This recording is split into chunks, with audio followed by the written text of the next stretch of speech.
A woman is gunned down in her own car after leaving choir practice, and it would lead police to a scandalous three-way affair that led to murder. Hello, true crimerers. This is the case of Susan Fassett. Viewer discretion is advised.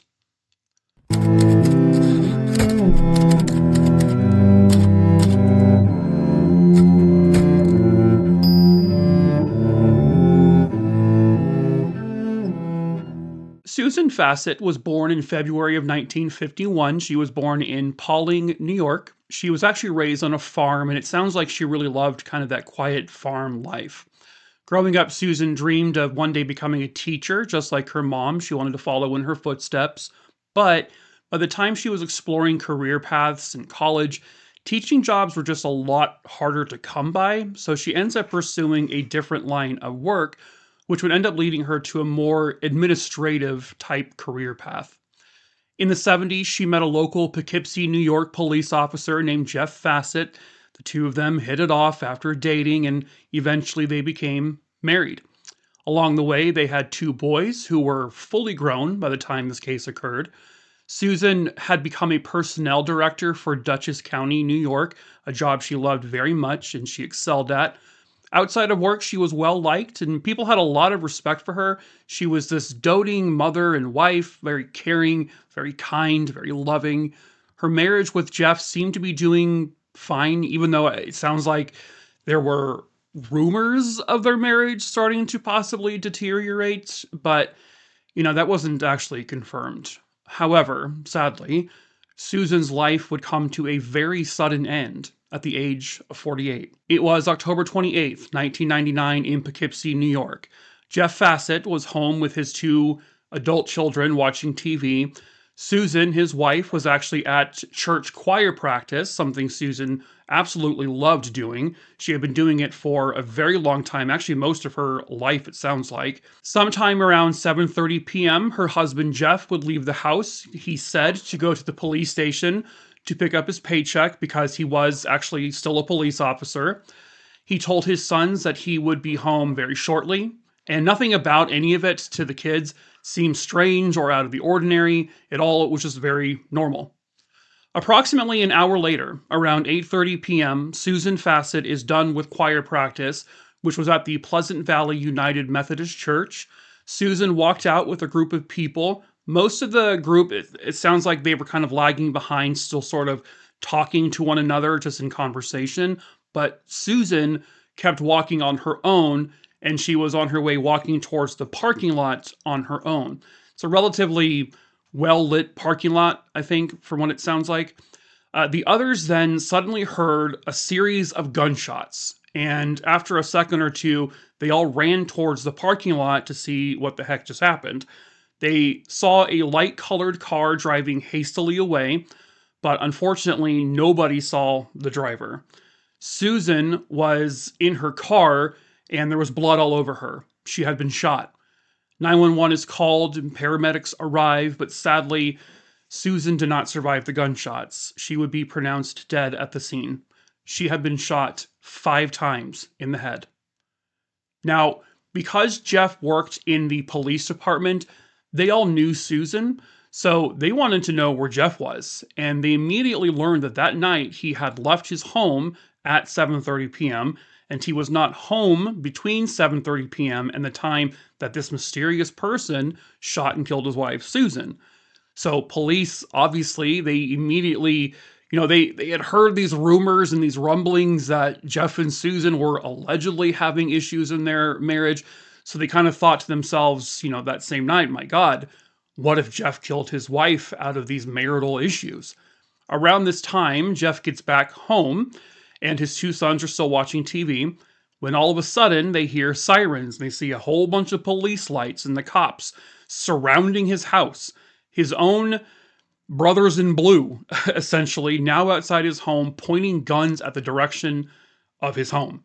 He picks up his phone, he calls his police chief, and he then calls the state police and says, what the hell is happening here? Like, why are these people outside my home aiming guns at me?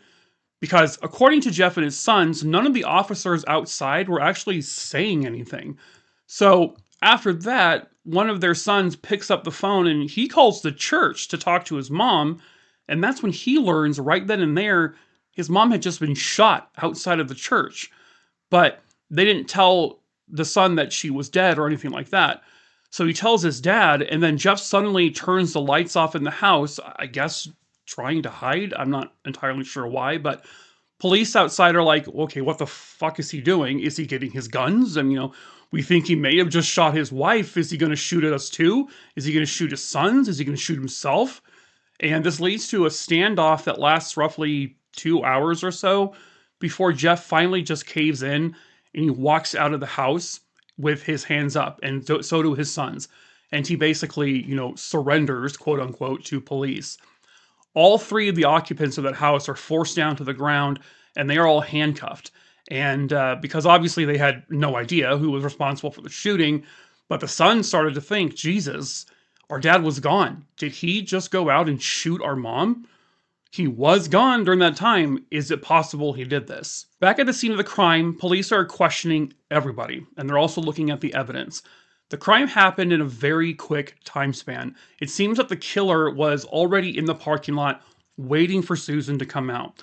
She was shot at relatively close range, indicating someone remotely skilled with a gun.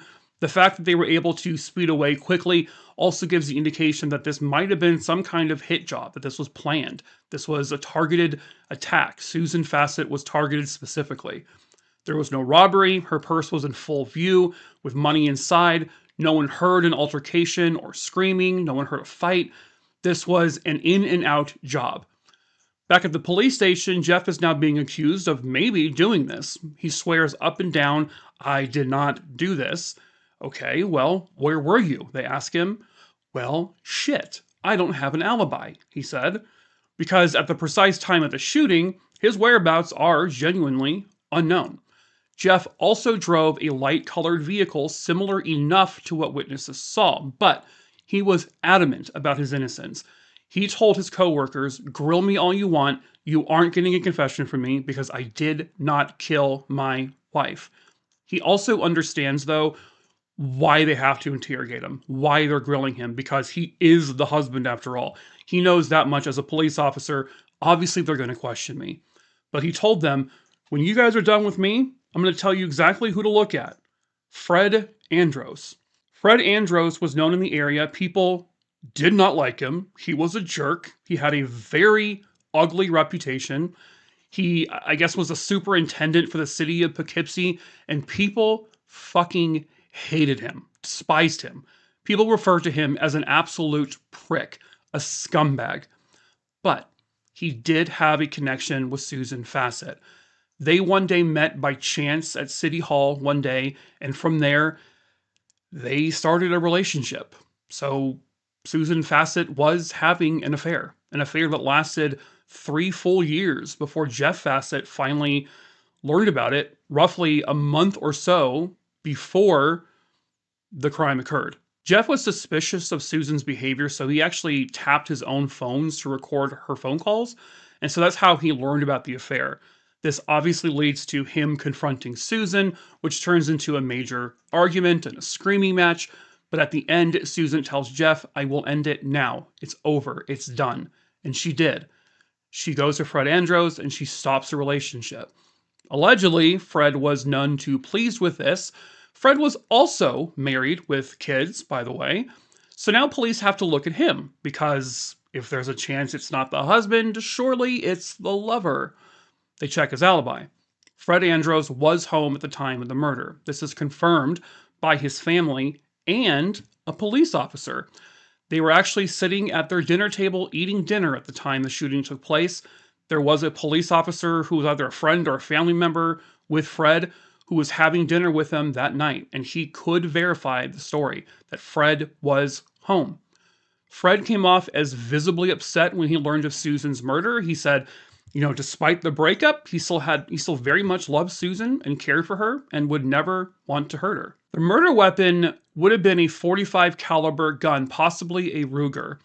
But Fred Andros did not own a gun like that, nor did he own a car even remotely similar to what witnesses saw at the scene. It should also be noted that her husband Jeff also did not own a .45 caliber weapon, nor did their sons. Another piece of evidence that was there was male bodily fluid in Susan's body. This was found during her autopsy. That DNA, that male bodily fluid, had been deposited into Susan within 48 hours of the murder. Jeff Fassett was totally surprised by that because he said, "That didn't come from me. We weren't active in that way." And, he would know. This is confirmed as well by DNA testing. It wasn't his. Well, what about Fred? Well, he tells police that he and Susan had not had any sexual relations recently because at this point the affair had been over for well over a month.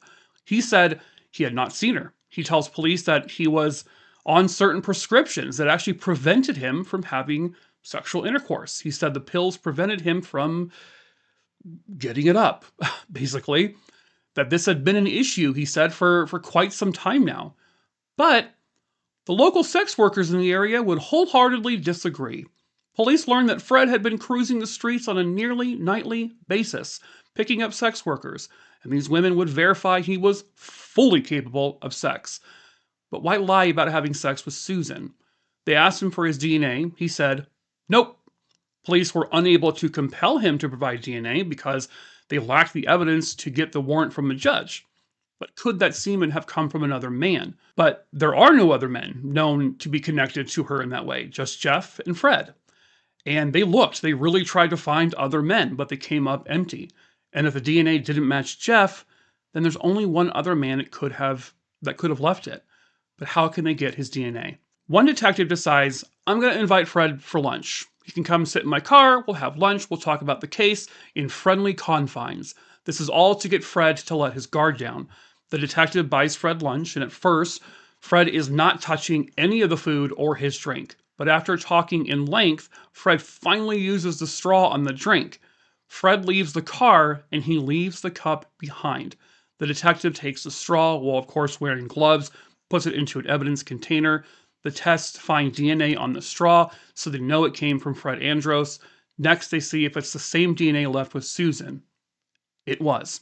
He did, in fact, have sex with Susan within 48 hours of her murder, so Fred lied. It's important information because while that doesn't have anything to do with the crime itself, it shows Fred lied when he didn't have to lie.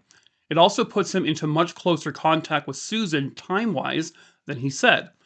He said they hadn't seen each other in a month. Again, why lie about that unless you have something else to hide? Fred finally confesses that he lied and says, yes, he did have sex with Susan shortly before her death. When asked why he lied, he said it was all to protect the actual killer. He said it was Dawn Silvernail, which sounds like a DC Comics supervillain. But it was her that committed the murder. Who the hell is Dawn Silvernail? Well, Dawn was a 50-year-old state employee who was married with kids herself. This super well-respected woman who works with the public. She helps disabled people and is just someone everybody loved and had a lot of admiration for. Unlike Fred Andros, she had a solid reputation. Well, apparently, good old Fred Andros was not just married and seeing another woman on the side in Susan, but he was also a married man who was seeing two women on the side, Susan and Dawn. Fred confesses that they actually even had threesomes together. Wow, time to party. When questioned, Dawn says that yes, what Fred said is true, even the three-ways. She said that absolutely happened. Fred recorded Dawn and Susan having sex on video for his own personal pleasure, and then he would join in after some time. Fred started to suspect that Dawn and Susan were having their own side relationship and feared they were going to cut him out completely. Dawn said, "Nah, that's not true. I never even talked to Susan without Fred being there." Dawn also says she did not kill Susan Fassett. She fully cooperated with police, answered all their questions. She came off as kind and warm, as someone, who may not be a killer.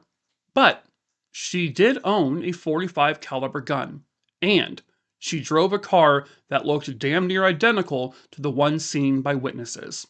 However, when they test-fired Dawn's gun to get side-by-side comparisons with the bullets found with Susan, there was no match. But when the firearms expert looked inside the gun, there appeared to be alterations made.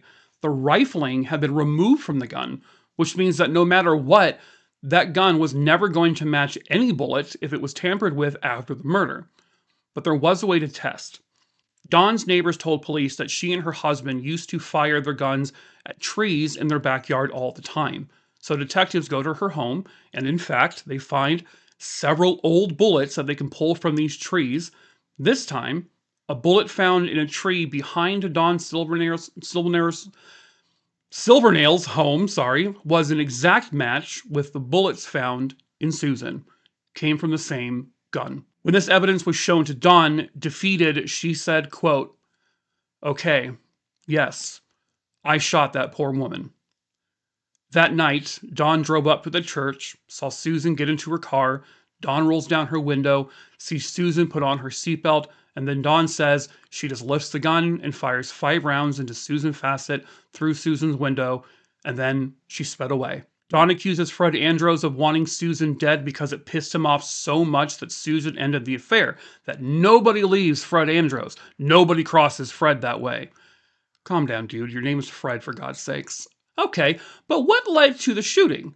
Well, according to Dawn, which, how reliable can she be at this point, Fred had loaned her thousands of dollars over the years. Well, she said one day Fred told her, "Hey, instead of paying me back, you can do something else. You can murder Susan Fassett, and all debts will be erased forever." Dawn claims Fred threatened to kill her and her family if she refused, which has never been confirmed. Police did confirm that there was an influx of communications between Dawn and Fred in the time leading up to Susan's murder. Way more communication than they ever had before in a similar time frame. They also had records of her stopping at a payphone and paging Fred Andros on his pager, basically that the deed was done. Susan was dead. This was just minutes after the murder happened. They believe it was that pager moment that confirmed Dawn was telling the truth. They believe Fred was the one who altered the gun to try to hide evidence. When Fred had sex with Susan in that 48-hour time span, her murder had already been planned. They go to arrest Fred, and as soon as they approach his home, they hear, boom, a gunshot. Fred had put the gun to himself and pulled the trigger. And he failed. He survived. It messed up his face for life, and he was then charged with murder and conspiracy to commit murder. He was sentenced to 25 years to life, but died of natural causes just a few short years into his sentence. Dawn Silvernail was also charged, and she was convicted of second-degree murder, and she was sentenced to 18 years in prison. She has since been released. She would even actually be interviewed on Forensic Files, and she seemed to be really upset that people look at her like a monster. Well, you murdered an innocent woman when you could have gone to police and said, "Hey, this Fred guy is trying to have Susan killed." You could have not shot her to death. And now Susan Fassett is gone forever. She doesn't get the same freedom that Dawn gets to have for the rest of her life, and that's unfair. Susan's killer roams free, and the man who orchestrated it died in prison. Justice could have been better for her, but at least, in the end, Susan Fassett got some justice, and I hope she is now resting comfortably in peace.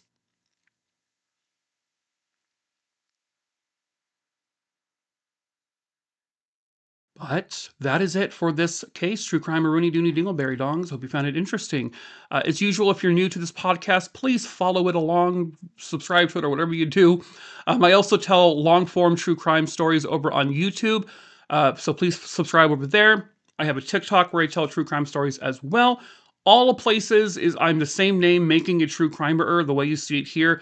It's also, you can click it in the link tree, which is in my main Spotify or podcast page, and hopefully the link tree shows below as well in the video description or the podcast description, and you can click it from there as well. So follow me in all those places if you like. I would really greatly appreciate it. But that is it for today's episode, True Crime or Rooney Doonies. So until the next one, I shall see you guys later.